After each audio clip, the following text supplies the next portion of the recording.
Exam हॉलमध्ये फिजिक्सच्या एका प्रश्नासाठी मला 54 सेकंद मिळतात. त्या 54 सेकंद मध्ये मला प्रश्न वाचायचा आहे, तो समजून घ्यायचा आहे, त्याचा फॉर्म्युला बघायचा आहे, कॅल्क्युलेशन करायचंय आणि OMR फिल करायचंय. अंडर प्रेशर एवढ्या सगळ्या गोष्टी म्हटल्या तर अवघड पडतं. यासाठी तुला काय करायचंय, सगळ्यात पहिले 20-20 अप्रोच वापरायचा. 20-20 म्हणजे काय, जर मला 50-50 ची मॅच खेळायची तर मी 20-20 ग्राउंडवर प्रॅक्टिस करणार माझा स्ट्राईक रेट वाढवायला. म्हणजे आतापासूनच 30 सेकंदामध्ये फिजिक्सचे प्रश्न सॉल्व्ह करायला सुरुवात कर. सर माझ्या भरपूर चुका होतील, चुका होऊ दे, चुकांचा प्रॉब्लेम नाहीये. माइंडला स्पीडची सवय लागेल, हळूहळू अॅक्युरेसी वाढत जाईल.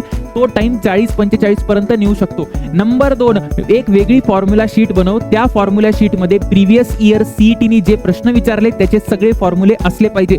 नंबर 3, प्रिव्हियस इयर प्रश्न सॉल्व्ह करणे, कारण सीईटी लँग्वेज सकट, ऑप्शन सकट, फॉर्म्युला सकट प्रश्न डायरेक्ट रिपीट करते. तुला लँग्वेज, कॅल्क्युलेशन सगळं तुझ्या डोक्यात बसलं पाहिजे. नंबर 3, मॉक टेस्ट देणे. जेवढ्या मॉक टेस्ट द्याल तेवढं अंडर प्रेशर कसं परफॉर्म करायचं याची तुला सवय लागेल. आणि नंबर 4, फॉर्म्युले, नोट्स, सीईटीचे पेपर याचं रिव्हिजन करणे. एवढं केलं तर नक्की तुमचा टाइम मॅनेज